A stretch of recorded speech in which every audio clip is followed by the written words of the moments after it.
জীবনানন্দ দাশ মানে বাংলা সাহিত্যের এক খুব পরিচিত নাম, তার নিঃসঙ্গতা আর ওই গভীর চেতনার জন্য। একদম। আজকে আমরা তার মহাপ্রস্থানের পথে কবিতাটা নিয়ে একটু কথা বলবো।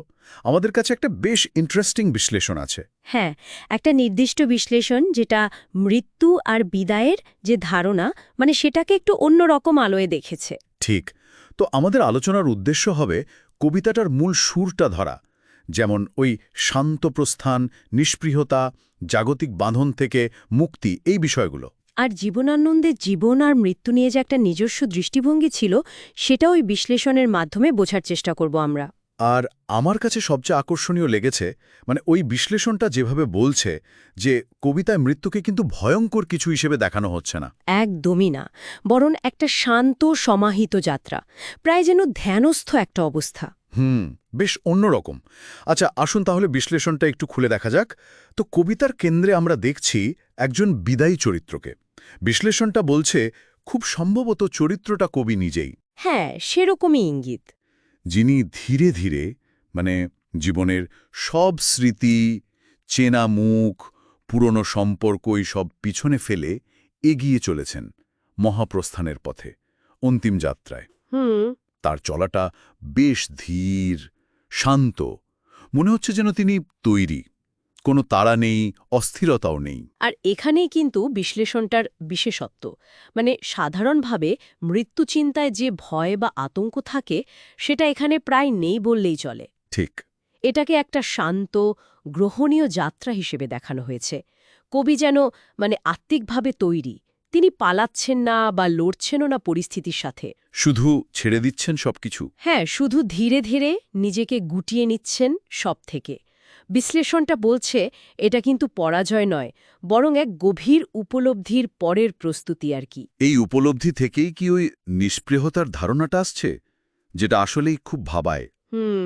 বিশ্লেষণটা বলছে কবি এমন একটা মানসিক স্তরে পৌঁছে গেছেন যেখানে জাগতিক কোনো কিছুর প্রতি, সে মানুষ হোক বা বস্তু, তার আর তেমন টান নেই।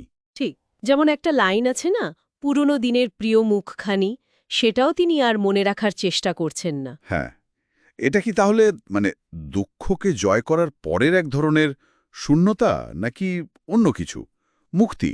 বিশ্লেষণটা এটাকে মুক্তির ইঙ্গিত হিসেবেই দেখছে।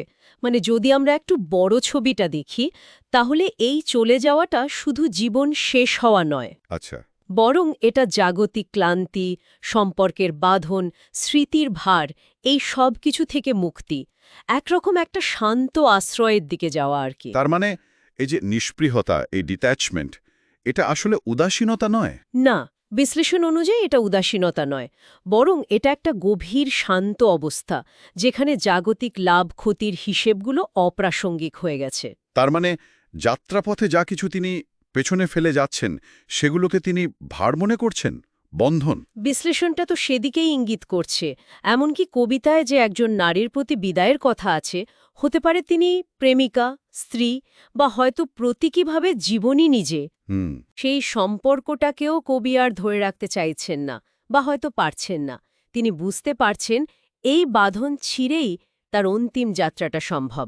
তাহলে তো সময় আর অস্তিত্বের যে ধারণা, সেটাও খুব গুরুত্বপূর্ণ হয়ে উঠছে এখানে।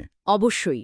এই কবিতা তো সময়কে পিছনে ফেলে একটা চিরকালের প্রস্থানের কথা বলে, যেখান থেকে আর ফেরা যায় না। হ্যাঁ। এর ভাষাটাও যেমনটা বিশ্লেষণে বলা হয়েছে, অসম্ভব শান্ত, কিন্তু একই সাথে গভীর। এটা কবির অন্তর্মুখী আর কিছুটা হয়তো অস্তিত্ববাদী মনেরই প্রতিফলন। ঠিক। তাই এই ব্যাখ্যা অনুযায়ী মৃত্যু এখানে জীবনের ওই অনিবার্য ক্লান্তির শেষে একটা চূড়ান্ত পরিত্রাণ, কোনো শাস্তি বা ভয়ঙ্কর পরিণতি নয়। তাহলে সব মিলিয়ে এই বিশ্লেষণটা আমাদের কি বোঝাতে চাইছে? মহাপ্রস্থানের পথে কবিতাটা মৃত্যুকে দেখাচ্ছে এক শান্ত, সমাহিত আর প্রায় স্বাভাবিক একটা যাত্রা হিসাবে। একদম। যেখানে ভয় বা দুঃখের চেয়ে বড় হয়ে উঠছে এক ধরনের নিরাসক্ত মুক্তি, একটা গভীর প্রশান্তি। কবি যেন একজন ক্লান্ত পথিক, যিনি সংসারের সব টানাপোড়েন, আবেগ, স্মৃতি সব পিছনে ফেলে অনন্তের দিকে চলেছেন, কোনো অভিযোগ বা আতঙ্ক ছাড়াই। আর এখানেই কিন্তু একটা বড় প্রশ্ন উঠে আসে, যেটা বিশ্লেষণটা সরাসরি না বললেও আমাদের ভাবায়। কিরকম? যে জীবনের শুধু শেষ পরিণতি মৃত্যুর ক্ষেত্রেই নয়, বরং জীবনের অন্যান্য বড় পরিবর্তন বা শেষগুলোর মুখোমুখি হওয়ার সময়েও কি এইরকম নিরাসক্তি বা শান্তভাবে গ্রহণ করার দৃষ্টিভঙ্গিটা আমাদের কোনো নতুন দিক দেখাতে পারে? আচ্ছা, মানে জীবনের ছোট ছোট প্রস্থানের ক্ষেত্রেও? হ্যাঁ, জীবনের ছোট বড় সমাপ্তিগুলোকে যদি এমন শান্তিতে গ্রহণ করা যায়, তার মধ্যেও কি অন্য কোনো শক্তি বা উপলব্ধি লুকিয়ে থাকতে পারে? এই ভাবনাটা হয়তো আরও গভীর আলোচনার জায়গা রাখে।